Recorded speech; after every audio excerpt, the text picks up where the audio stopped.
But really, it goes back. My mom managed a video rental store. Is like a Blockbuster's, but mom and pop. She actually, to this day, still manages a video rental store. They do still exist. But yeah, so my entire life that I can remember, I grew up in a video store, and I got free movies and games, as many as I wanted. So I just watched everything. And for the longest time, especially coming from a small town, had no idea what a good movie was, you know?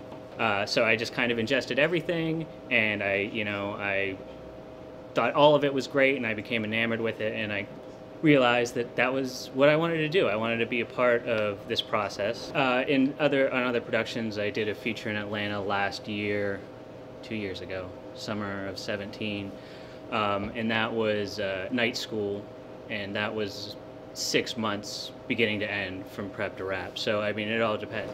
Well, 12-hour workday is standard in the industry. So 12 hours, half-hour lunch, maybe an hour lunch. So it's a big time investment working in production in general. And I mean, it's reflected on the studio side as well. I mean, anytime I send an email to Netflix workers or Universal workers or whoever is working at the studio, they're always answering. So I imagine that maybe they're in the office for 8 hours a day, but they're available for 12 and beyond. Getting your foot in the door, that's also a challenge in and of itself.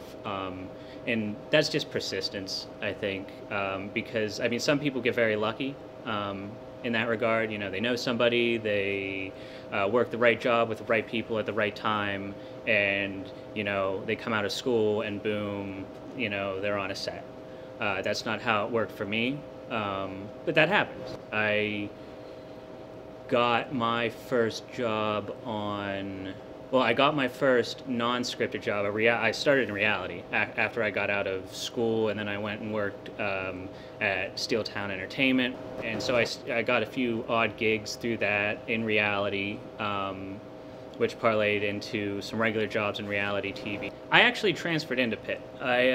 My first 2 years in college, I was in Goucher College in Baltimore, Maryland, where I did, it's a small liberal arts school, but they did have it was more of a broadcast television program for the news broadcast, stuff like that.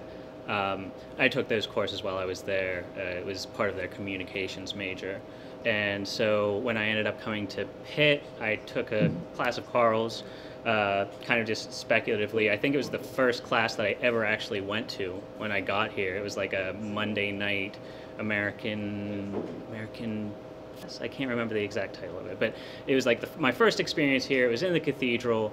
I walked in, sat down, and started to do the coursework there, and I was really enamored by it. And at the time, there was Batman was shooting here, and I'm trying to think of some other of those early productions that were Those Who Kill, which was a television show on A&E, was shooting here.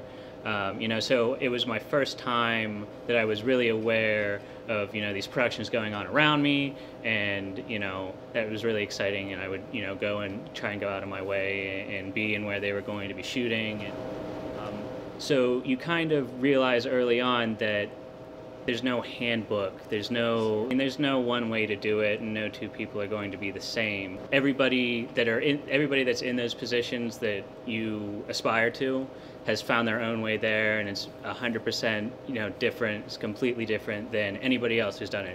I never got tired of it, so I kind of just continued to move in that direction until I was part of it. Somebody that's genuinely interested in how film and television is made is a great start in an interview, and somebody that can kind of parlay that in an interview, that's big brownie points there.